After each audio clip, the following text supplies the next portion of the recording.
Shalom Aleichem.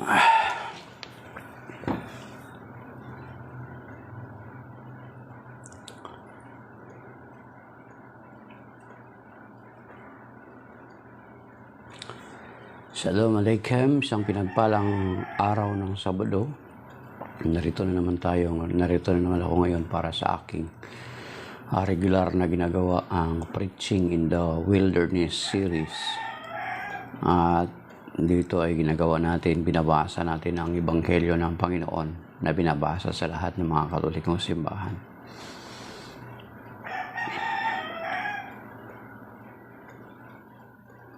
Okay. But before that, let's have a prayer. In the Father, the Son, the Holy Spirit, Amen. We praise you and we thank you, Lord, for your goodness and mercy to us. Hallelujah. Thank you for this morning. Thank you for this another day, another life, another opportunity, another blessings, another privilege.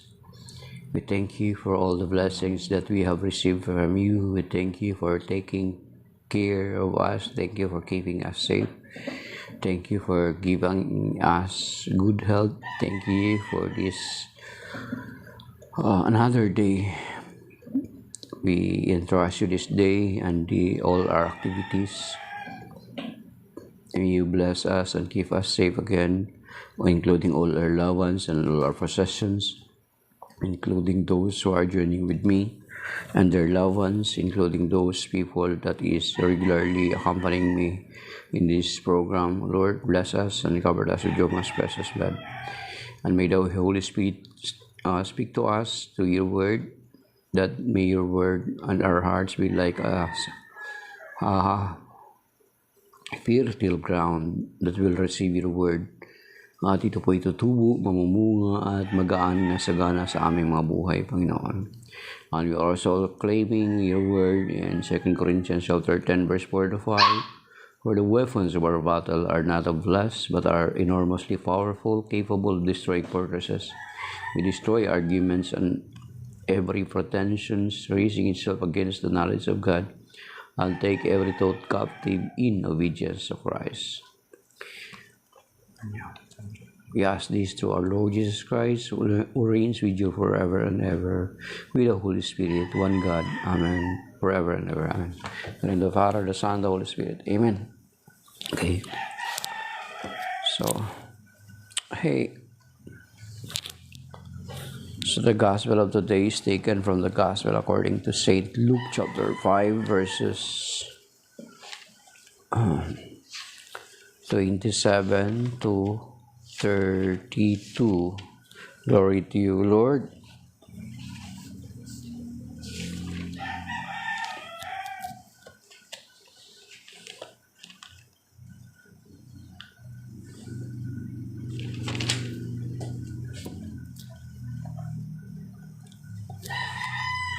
After this, he went out and saw a tax collector named Levi sitting at the custom post. He said to him, "Follow me." And leaving everything behind, he got up and followed him. Then Levi gave a great banquet for him in his house, and a large crowd of tax collectors and others were at table with them. The Pharisees and their scribes complained to his disciples, saying, "Why do you eat and drink with tax collectors and sinners?" Jesus said to them in reply, "Those who are healthy do not need a physician, but the sick do. I have not come to call the righteous to repentance, but sinners." The Gospel of the Lord. Praise to you, Lord Jesus Christ. Okay. So, yan po ang Ebanghelyo ngayon, mga kapatid. Okay.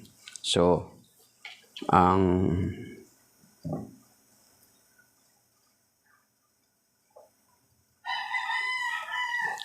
Ebanghelyo ngayon ay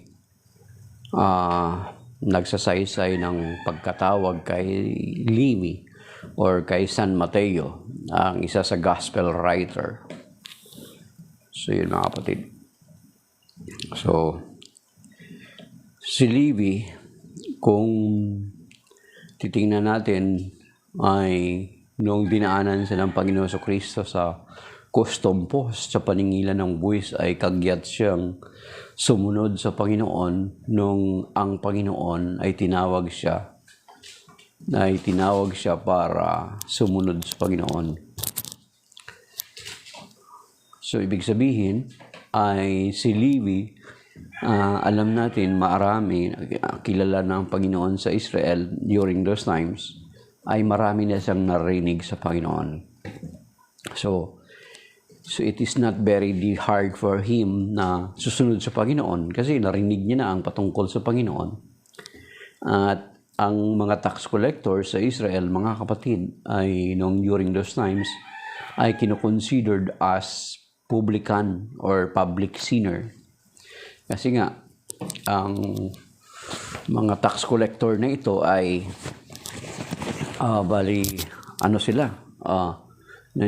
naniningil sila ng buwis. Parang mayroon tinatawag na quota ang imperyo ng Roma sa kanila. So maniningil sila ng buwis, then magsaset ng standard yung imperyo ng Roma. Then itong mga tax collector doon na ito, katulad ni Zaccheo, kasi dalawang tax collectors ang meron na tinawag dito sa Biblia, si Zaccheo, and then itong si Levi. At makikita natin na tinuturing sila ng public sinner sapagkat sila ay nagtatrabaho para sa imperyo. So parang at the same time, tinuturing sila ng kanilang mga kababayan na mga traidor. Parang katulad ng panahon natin dito sa atin sa Pilipinas, noong unang panahon ay mayroon tinatawag na makapili. So yung makapili na yan yung mga traidor din na tinatawag ng ating mga kababayan noong unang panahon. Sapagkat ay magtatakip sila ng bayong, di ba? Nakikita natin yon kung naalaala nyo, yung medyo may edad na dyan. Magtatakip sila ng bayong, then yung bayong na yon ay merong butas sa mata. Then itong mga makapili na ito, sila yung magtuturo kung sino yung mga sympathizers ng Hukbalahap or sino yung miyembro ng Hukbalahap. So ituturo nila, and then huhulihin ng Japanese, then yun, i-execute nila yun or ikukulong. So sa atin, yung tinatawag ng mga traidor. Ang mga tax collector ay tinuturing din nilang mga traidor or public sinner or publikano sapagkat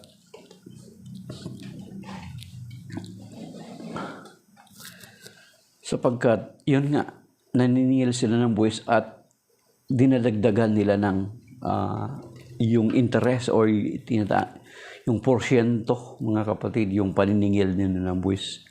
Then after that, kung ano yung certain amount na required ng imperyo ng Roma, yan daw po yung ibibigay nila doon. So makikita natin na kung titingnan natin sa simpleng sa atin sa panahon natin ngayon, ay it is very hard to follow a person na hindi mo kilala. Na sasabihin ka, sumama ka sa akin. 'Di ba? Pwedeng pwedeng hindi ka basta-basta susunod kung hindi mo kilala, mga kapatid. Bakit susunod ako sa iyo? Who are you? Di ba? So, most possibly, sa sitwasyon ni San Mateo, nakilala niya ang Panginoon by hearing and by the news spreading around Israel. Kasi nakilala na ang Panginoon ng Jesucristo noon dahil nandun sa kanyang mga himala na ginagawa. At so it is not hard for Saint Matthew or Levi to decide to immediately follow the Lord. Di ba, mga kapatid? Kasi may narinig na siya sa atin, sabihin sa atin na, sumunod ka sa akin. Maniniwala ka ba kaagad? Come follow me, maniniwala ka na agad. Iwanan mo yung hanap buhay mo kung saan ka kumikita, kapalit. Susunod ka dun sa taong hindi mo kilala, di ba? Marami na tayong mga kababayan na budol na ganun, di ba? Mga kapatid. So, delikado yun sa atin. Kapag hindi mo kilala, magsasabi sa iyo yung tao na susunod ka sa kanya na hindi mo siya kilala at iiwan mo yung kinabubuhay mo, yung kabuhayan mo, kapalit ng tao na susundan mo na mangako sa iyo ng maraming bagay. Napakadelikado, mga kapatid. Pero itong si San Mateo, si Levi, or si San Mateo, siya yung si Levi or Mateo, pareho lang yun, mga kapatid. He immediately left his custom post and followed the Lord Jesus Christ. At the same time, nagpapiging siya sa kanyang bahay. So, ibig sabihin, mga kapatid, narami na siyang narinig sa ating Panginoong Jesucristo.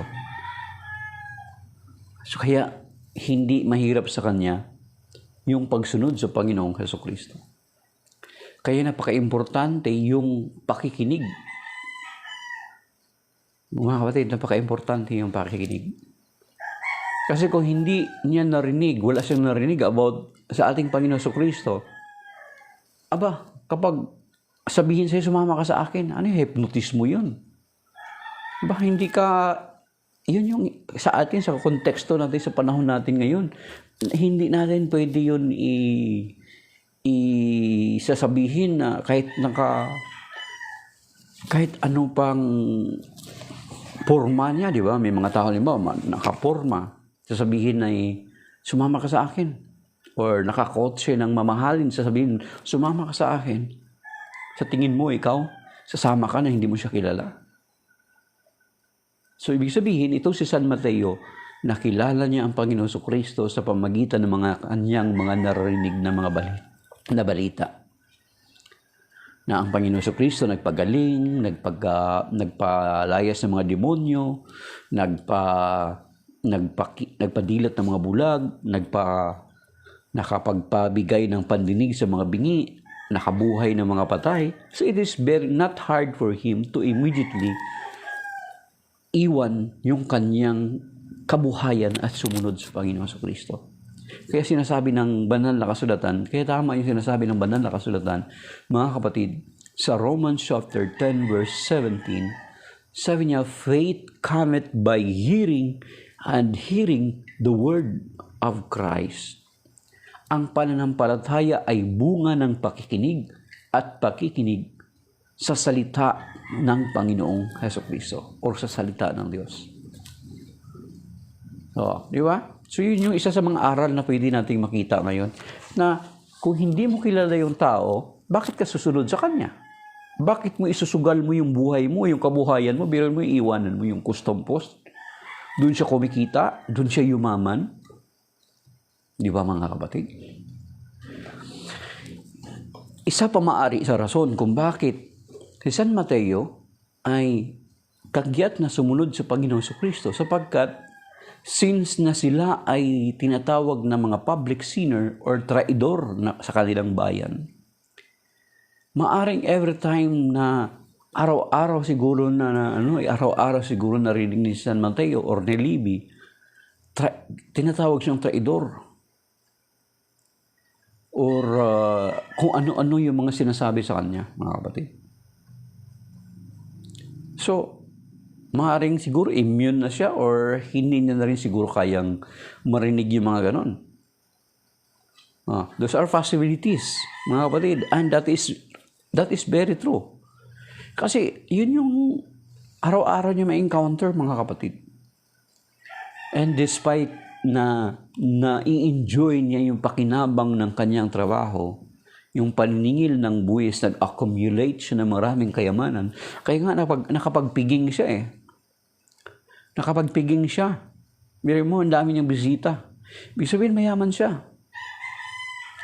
Pero despite of that, most possibly, ay hindi ito nakapagbigay sa iya sa kanya ng saya. Bagkus, ito pa nga ay nagdulot sa kanya ng kalungkutan, mga kapatid.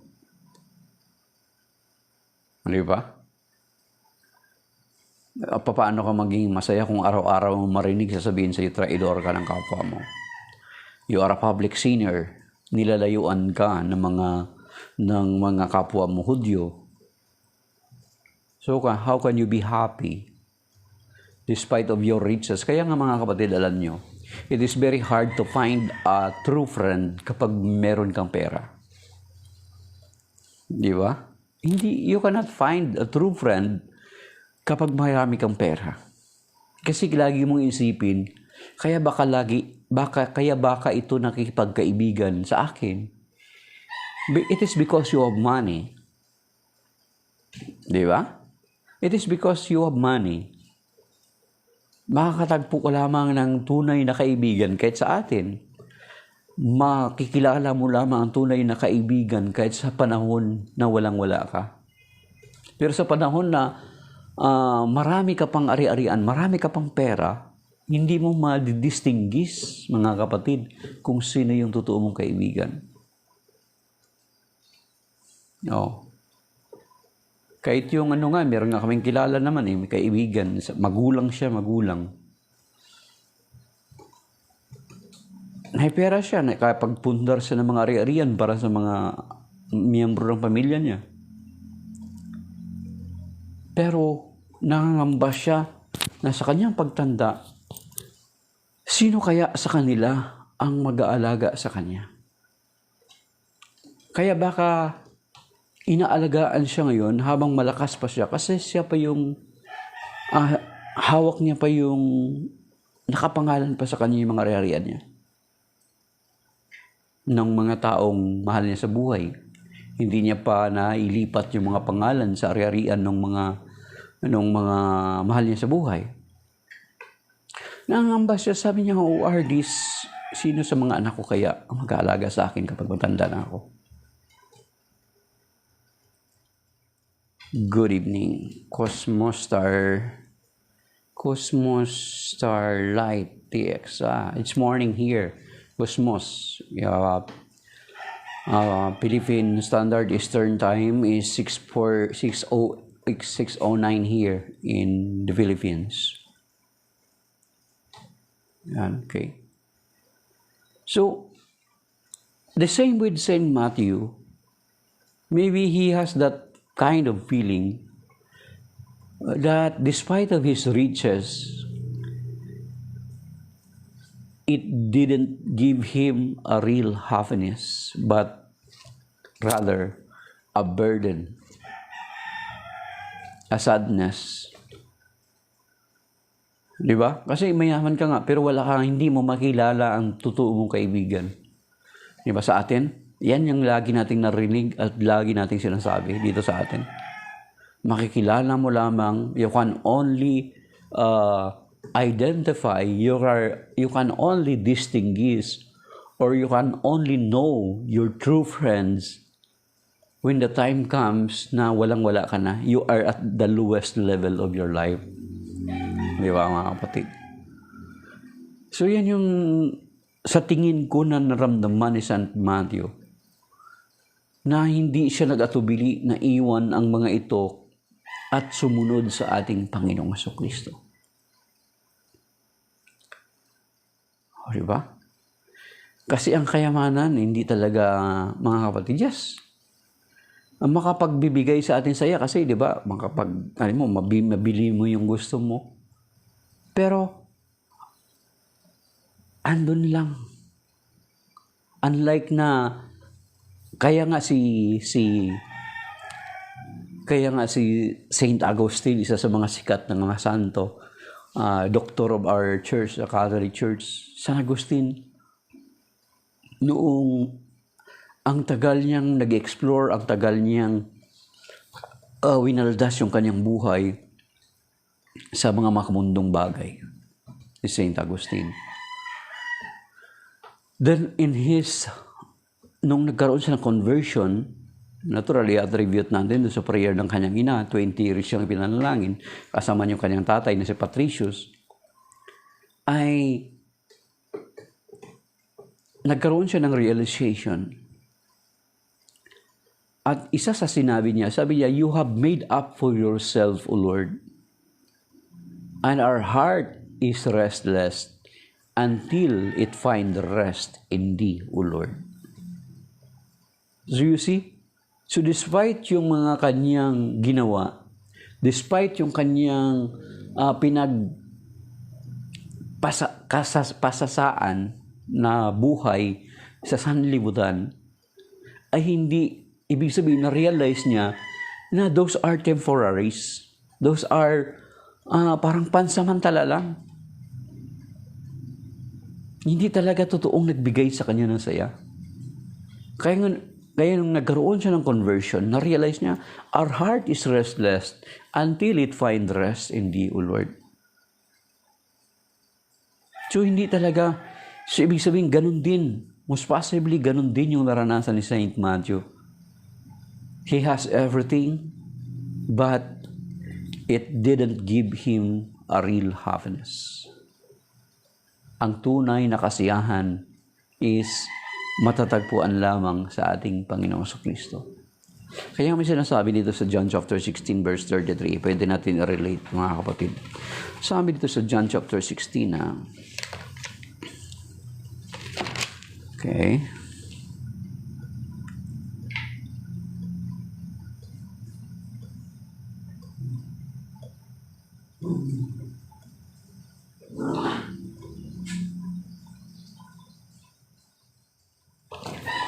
sabi dito sa John 16 verse 33, "I have told you this so that you might have peace in me." Sabi niya, so that you might have peace in me. In the world, you will have trouble. Sa sanlibutan, marami kayong kababagabagan. Kababagabagan.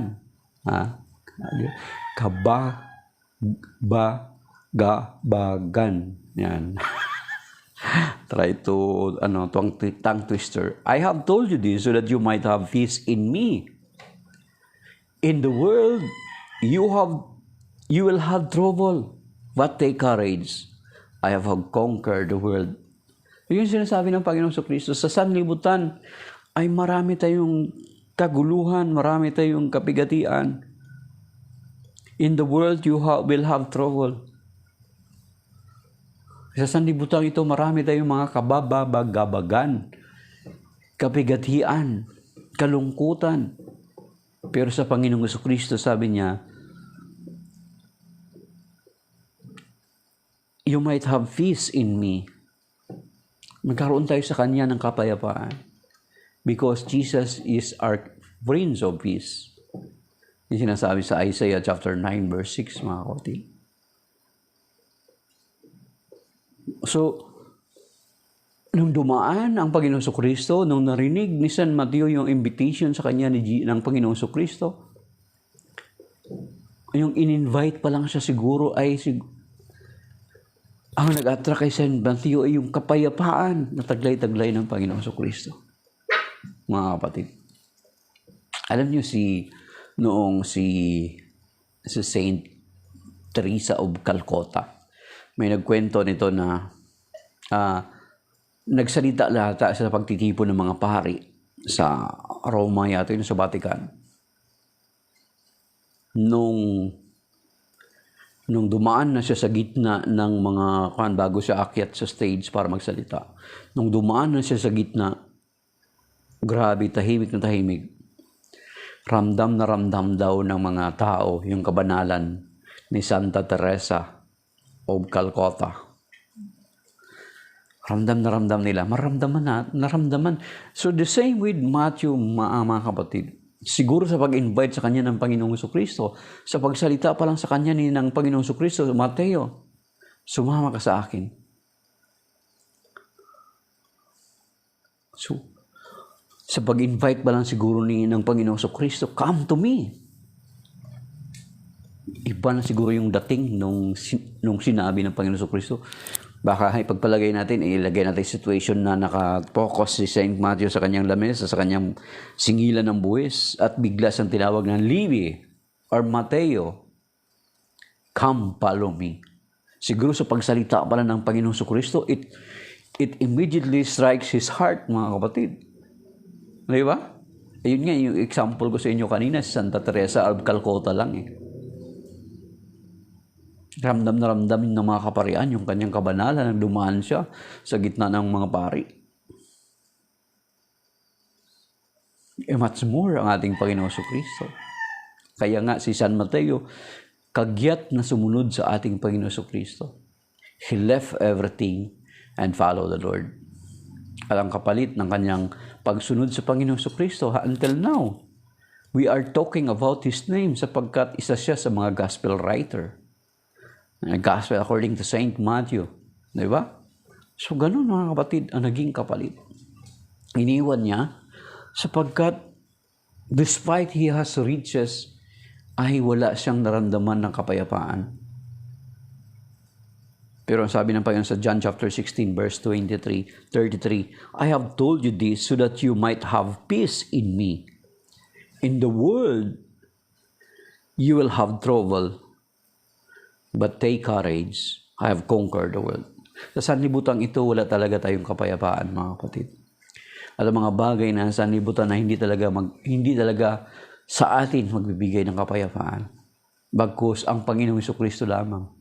Sapagkat siya ay ang prinsipe ng kapayapaan. Kaya kung hinahanap mo yung kapayapaan, ay hindi mo matagpuan sa anumang mga bagay. Mga kapatid, ang kapayapaan ay hindi matatagpuan sa alak. Of course, kapag malasing ka, payapa yung payapa yung isip mo kasi nalasing ka, pero paggising mo, andyan pa rin yan, mga kapatid. Kaya, kung ikaw ngayon sa tingin mo ay meron kang kaguluhan sa buhay mo, yung you are in trouble, then maybe this is the time for you to go to the Lord Jesus Christ. Lord, I wanted you to come into my house, into my heart. Gusto ko po ng kapayapaan. He is the Prince of Peace, mga kapatid.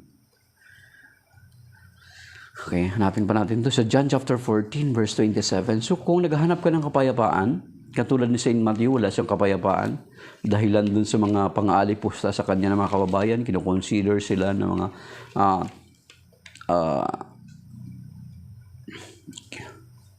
kinoconsider sila ng publikano, mga public sinner, kundi sa Panginoong Jesucristo niya lang natagpuan. The same with you, the same with us if we need peace. Alam niyo, hindi yan matatagpuan sa alak. Yung alak, of course, pagbigay sa'yo ng kakayahan, temporarily. Pag nalasing ka, makakatulog ka ng maayos. Pero pagkagising mo, andyan na uli ang problema, mga kapatid. Ayun, kanina sinabi natin sa John chapter 16, verse 33, sabi niya, in me, there is peace. But in the world, you will have trouble. So, ang kapayapaan ay matatagpuan lamang sa ating Panginoong Jesucristo, mga kapatid. Dito sinasabi sa John chapter 14, verse 27, sabi niya, peace I leave with you. My peace I give to you. Not as the world gives do. Not as the world gives. As the world gives do, I give it to you. Do not let your hearts be troubled or afraid. You see? Iniiwan ko sa inyo ang kapayapaan. Ibibigay ko sa inyo ang kapayapaan, hindi katulad ng ibinibigay ng sanlibutan. So you see? So yung mga ino-offer sa atin ng sanlibutan, yung mga ginagawa natin para matakasan natin yung mga problema natin, yung iba nag-engage into drugs, tinatakasan nila sa bisyo. Kasi yung gusto nilang, ibig sabihin may kulang eh. Gusto nilang ipunuan. Gusto nila ng punuan yung vacuum sa kanilang buhay. Kaya yung mga taong mabisyo kasi kulang. Kaya ka nagbibisyo kasi kulang. You are looking for something, mga kapatid, that will satisfy you. Pero yung makapag-satisfy lang pala sa atin talaga is at magbigay sa ito ng kapayapaan, walang dili iba ang Panginoong Kristo. Kasi siya ang prinsipe ng kapayapaan. John 16:33, and then John chapter 14 verse 27, mga kapatid. At Isaiah chapter 9 verse 6. Na siya sinasabi sa Isaiah chapter 9 verse 6 that He is the Prince of Peace. At sinabi rin kanina, sabi din natin kanina na si Saint Augustine, na parang katulad din natin na napariwara din, sumama rin siya sa daloy ng mundong ito. But in his realization, nasabi niya, "You have made up for yourself, O Lord, and our heart is restless until it find rest in Thee." So yung kapayapaan na hinahanap niya sa mga vision niya ay natagpuan niya lamang sa Panginoong Kristo, mga kapatid. So ganun si San Mateo. Maaring matagal niyang hinanap yung ganun. Sa pagdami ng kanyang kayamanan, andun pa rin yung dagdag na kapigatian ng kanyang damdamin. So, sa atin, di ba? Sa atin, nakikita na natin yung iba mayayaman. Pero, despite of the riches, makikita natin na andun pa rin yung tinatawag na kahungkagan, emptiness in their heart. Kahit yung mga sikat, di ba? Mga sikat na, katulad ng sikat na si Marilyn Monroe, kilala yan ng mga 70s or 60s. Nung nagpakamatay si Marilyn Monroe, yung artista na sikat sa Hollywood, di ba? Sabi niya, isa dun sa nakalagay dun sa note ng kanyang may note daw siya, "My life is empty." Yun yung sinabi niya. My life is empty. Si Michael Jackson, sikat na sikat siya, pero kung nakita natin yung document, yung sinabi ng kaibigan niya, sabi niya, malungkot. Sabi ng kaibigan niya, malungkot yung buhay niya. Para siya malaya na makapagpunta sa mall. Isasara yung mall privately para lang sa kanya. Di ba? Then how can you enjoy? Ikaw lang doon sa loob ng mall. Makikita mo lang doon mga manikin tsaka yung mga bodyguard mo. Anong kasiyahan ang may bibigay nito sa iyo?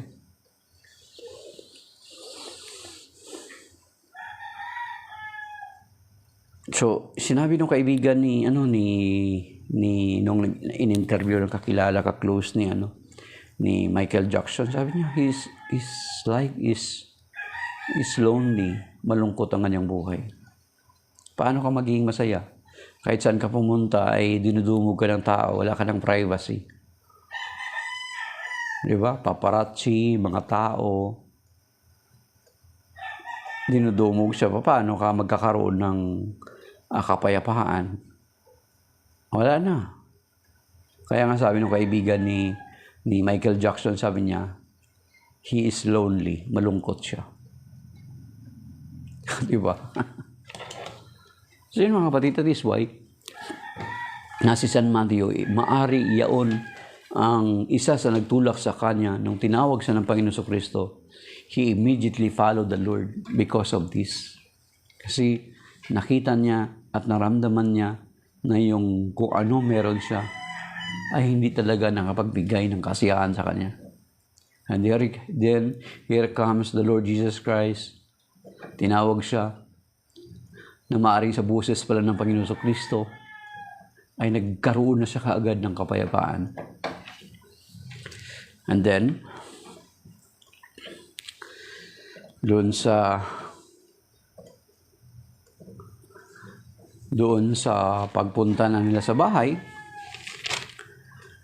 Kasi ang mga Hudyo, mga kapatid, lalo nitong mga iskriba at mga Pariseo, ay hindi sila nakikisalamuha sa mga makasalanan. So, pero sinabi sa kanila ng Panginoon, sabi niya, ako'y naparito para sa mga may sakit. Ang may sakit ay nangangailangan ng doktor. Yan. Ang mga may sakit ay siyang nangangailangan ng doktor, mga kapatid. Sige, pabanda natin. Verse 30, Luke chapter 5, verse 30, the Pharisees and their scribes complained to his disciples, saying, why do you eat and drink with tax collectors and sinners? Jesus said to them in reply, those who are healthy do not need a physician, but the sick do. I have not come to call the righteous to repentance, but sinners. Di ba?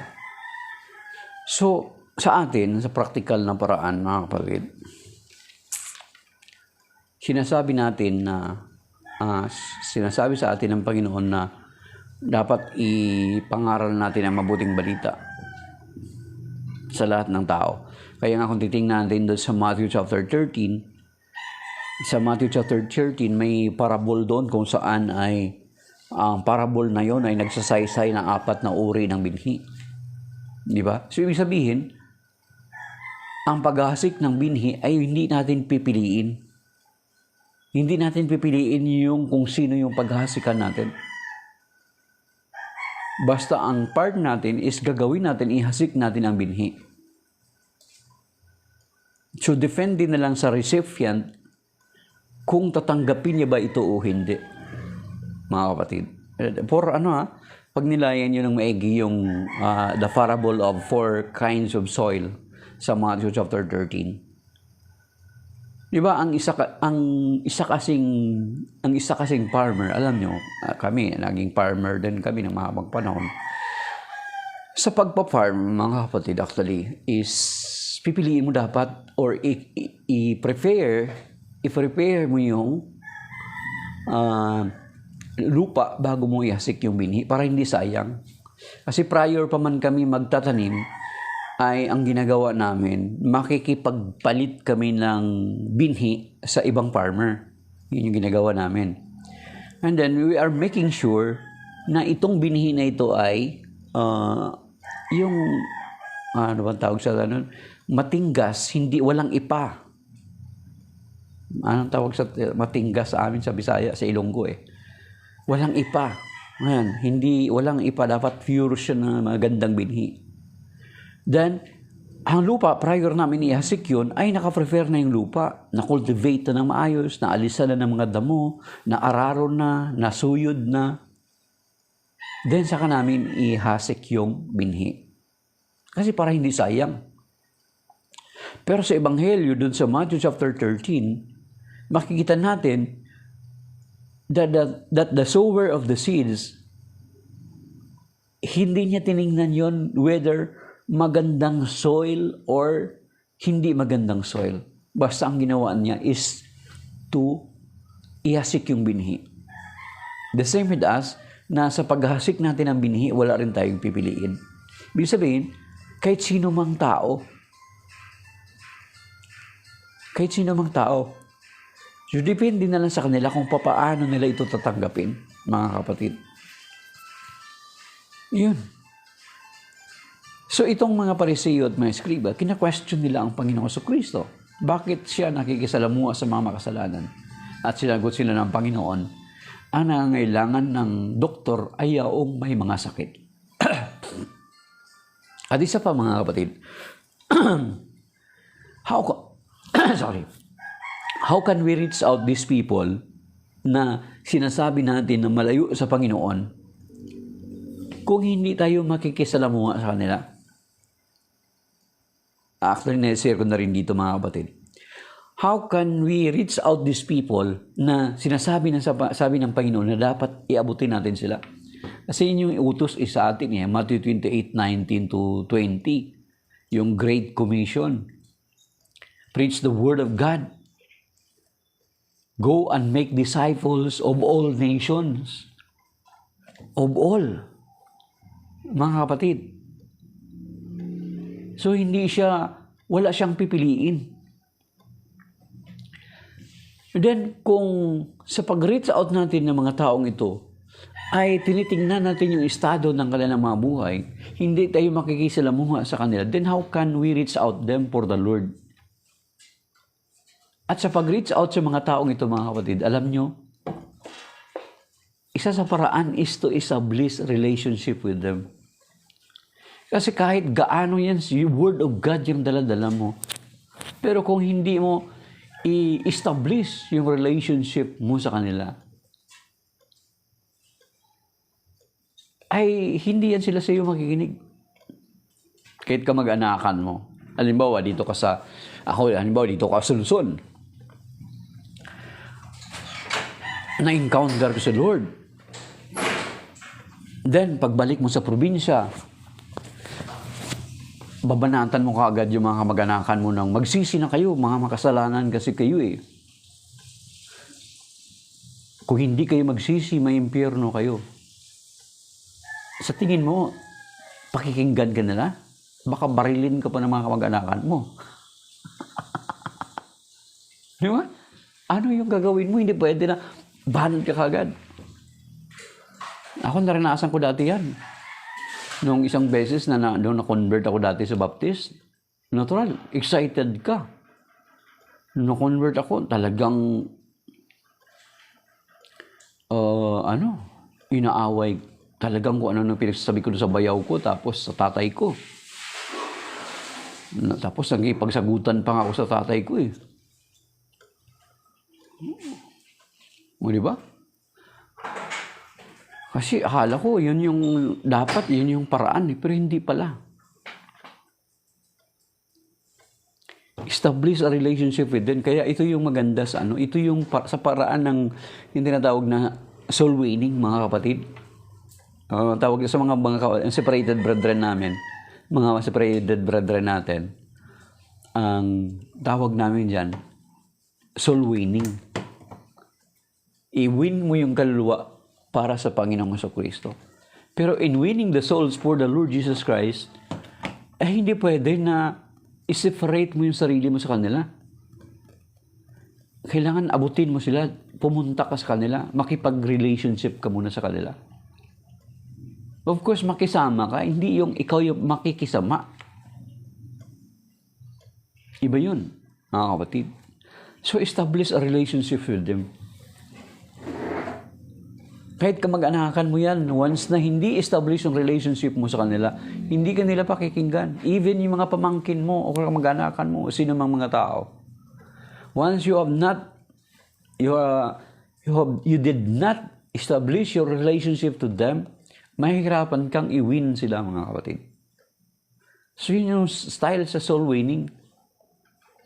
Kaya nga kung makikita nyo, mga kapatid, kung bakit nagtatagumpay, kung bakit itong mga kapatid natin, mga protestante, mga taga-ibang sekta, nagtatagumpay sila sa kanilang ginagawa, na akayin yung mga Katoliko sa kanilang mga denominasyon.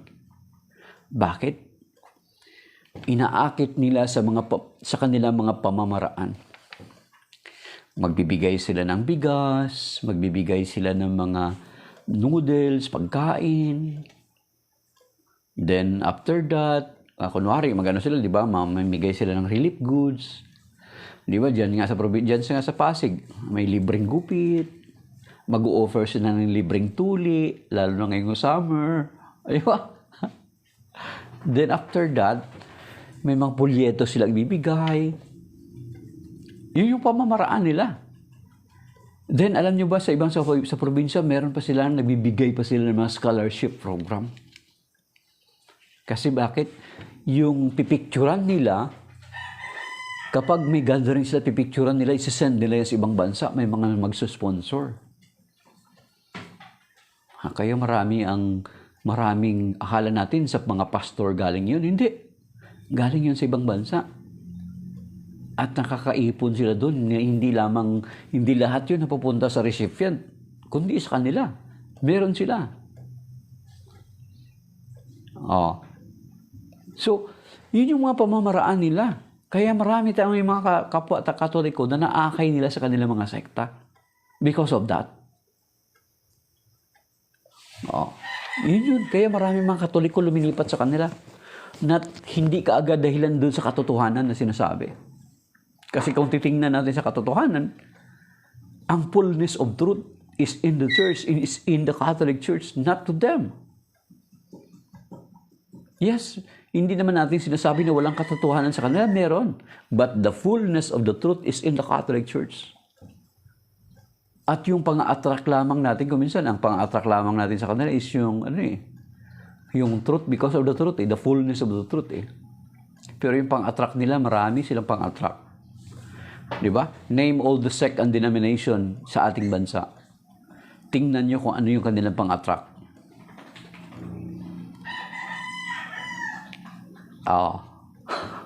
Diba? Kaya dumadami sila. Naaakay nila, na-attract nila yung ibang mga kapatid natin, yung mga Katoliko. Sa atin, ang makikita lang natin na pang-attract natin is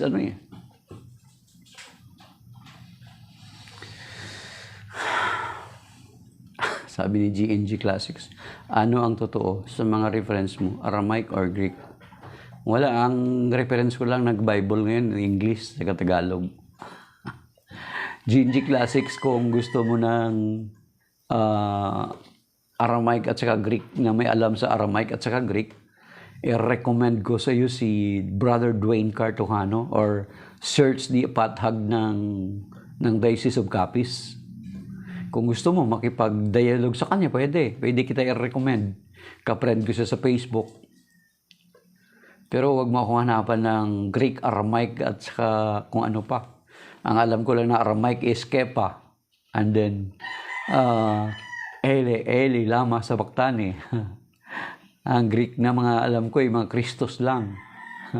Dunamis, yan nga, basic lang alam ko. So do not look for me kung ano yung mga reference ko. Of course, itong Bible ko, na New American Bible, is based from original manuscripts na ito'y nagmula or based from original manuscripts now, Greek, Aramaic, and then Hebrew. Yan. Translation na lang.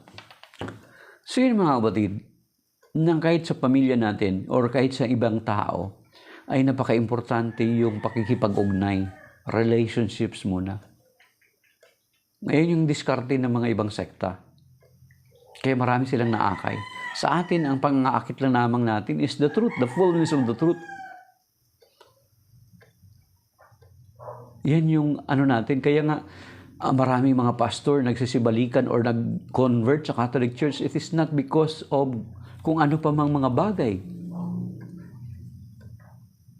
Wala tayong ganun.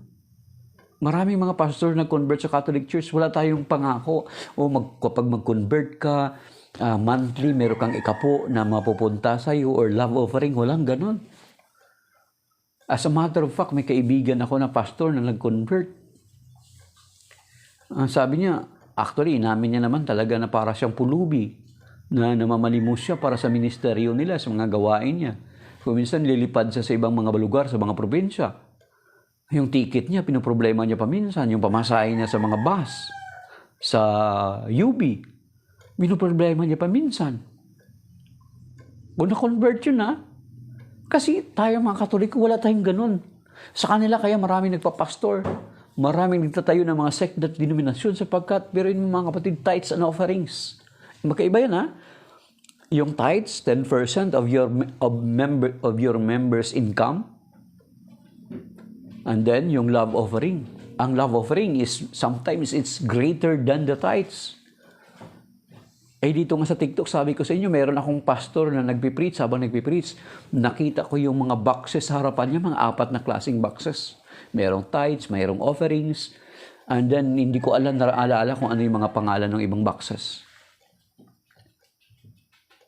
So, ang pang-akit lamang natin sa mga separated brethren natin, yung mga dating pastor na nag-convert sa Catholic Church, is the fullness of the truth. wala tayong pang-akit sa kanila. Sige, kapag mag-convert ka, ito, may libre kang bahay at lupa. Diba? Merong ganun sa ibang sekta. Meron kang kotse. Ay, sa atin, wala. Maraming mga...